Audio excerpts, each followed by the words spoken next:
అందరికీ ఉగాది శుభాకాంక్షలండి. మనం ఉగాది పచ్చడి సేవించే ముందు ఈ శ్లోకాన్ని చదువుకోవాలి. శతాయుర్వజ్రదేహాయ సర్వసంపత్కరాయ చ సర్వారిష్ట వినాశాయ నింబక దళభక్షణం. ఈసారి ఉగాది పచ్చడి ఎలా తయారు చేసుకోవాలో చూద్దాం రండి. ఉగాది పచ్చడికి కావాల్సిన పదార్థాలు ఏంటంటే అండి, మనకి ఉగాది పచ్చడిలో షడ్రుచుల సమ్మేళనం కదా. షడ్రుచులు ఏవేవి ఉంటాయో చూద్దాం రండి. మనం దీన్ని వేపు పచ్చడి అని అంటాం కదండి. వేపు పచ్చడి అంటే ఫస్ట్ మనకు కావాల్సింది వేపు కావాలి. పులుపుకి చేదుకి వేపు, పులుపుకి మనం చింతపండు వేస్తామండి, చింతపండు పులుసు వేస్తాం. తీపికేమో బెల్లం, వగరకి మామిడికాయలు, లేత మామిడికాయలు కొంచెం వగరగా ఉంటాయండి, కొంచెం ముదిరినవి అయితే పుల్లగా ఉంటాయి, కానీ కొంచెం వగరకి మామిడికాయ. ఉప్పు మనం చేసుకుని పదార్థాన్ని బట్టి తగినంత ఉప్పు. కారానికి పూర్వకాలం నుంచి కూడా మిరియాలే వేసేవారు.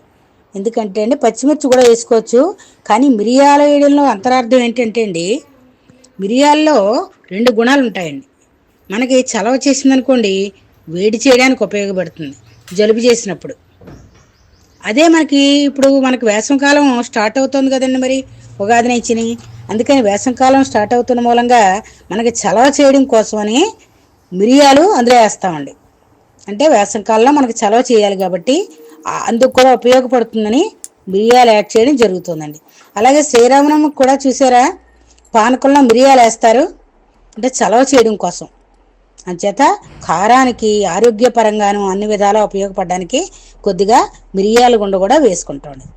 ఈ పచ్చడి అంతా మనకి తినడానికి రుచికరంగా ఆనందంగా ఉండడం కోసం ఏం చేస్తూ ఉంటేనే అరటిపండ్లు తీపిగా మనకి తినడానికి రుచికరంగా రావడం కోసం బాగా పండిన అరటిపండ్లు కూడా వేసుకుని మెత్తగా నలుపుకోవాలండి పులుసులో. అది ఎలాగ తయారు చేస్తామో అన్నీ కూడా సార్ చెప్తానో చూడండి. చింతపండు రసం తీసుకున్న తర్వాత అందులోకి మనం కోరి పెట్టుకున్న బెల్లం ఉంది కదండి, అది వేసుకుని చేతితోటి మెత్తగా నలిపేసుకోవాలి. చేతితో మెత్తగా నలిపేసుకున్న తర్వాత చింతపండు రసంలో మనం అక్కడికి పులుపు, తీపి యాడ్ చేసాము.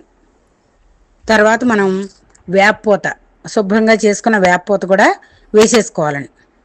వేపపూత వేసుకున్న తర్వాత మామిడికాయలు తురుము, ముక్కలు కానీ తురుము కానీ మనకి ఏది ఇష్టమైతే అది వేసుకోవచ్చు. 2 కూడా వేసుకోవచ్చు, ఎలా వేసుకున్నా రుచిగా ఉంటుంది.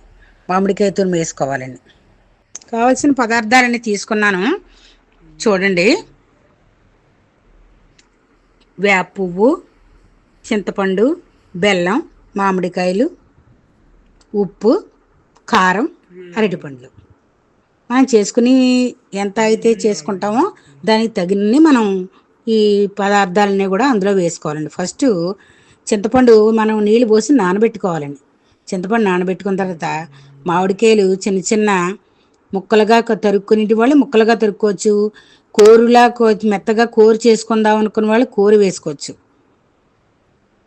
బెల్లం కూడాను మెత్తగా కోరుకుని ఉంచుకోవాలి, మెత్తగా గుండలా చేసుకోవాలన్నమాట. ముక్కలా ఉంటే మరి నలగదు కదండి, అందుకని బెల్లం కూడాను. మిరియాలు మెత్తగా నూరుకుని పెట్టుకోవాలి మిరియాల గుండకి. ఫస్ట్ వేపు శుభ్రం చేసి రెడీ పెట్టుకున్నాం కదండి. ముందు ఏం చేయాలంటే నానబెట్టిన చింతపండు ఉంది కదండి, అది మెత్తగా పిసికేసుకుని ఒక బౌల్లోకి మనకి దేంట్లోకి అయితే చేసుకుందాం అనుకున్నా దాంట్లో ఈ చింతపండు రసాన్ని మెత్తగా మనకి ఎంతవరకు మనకు అవసరమో, మనం ఎంతమంది ఉన్నామో సభ్యులను బట్టి మనం చింతపండు రసాన్ని తీసుకుని ఒక కప్పులోకి మెత్తగా తీసుకుని ఉంచుకోవాలండి. చింతపండు రసం తీసుకోవాలి ముందుగాను. ఉప్పు కూడాను మనం చేసుకున్న దాన్ని బట్టి తగినంత ఉప్పు వేసుకోవాలండి.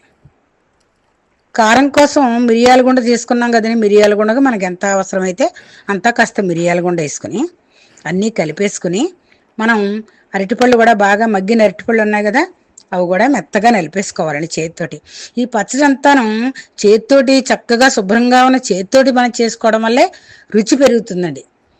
చేతితోటే చేసుకోవాలండి ఈ పచ్చడి, చేతితో చేసుకుంటేనే రుచిగా ఉంటుంది. చేతితో చేసుకునే ఈ పచ్చడిని మనం ఆస్వాదించాలి.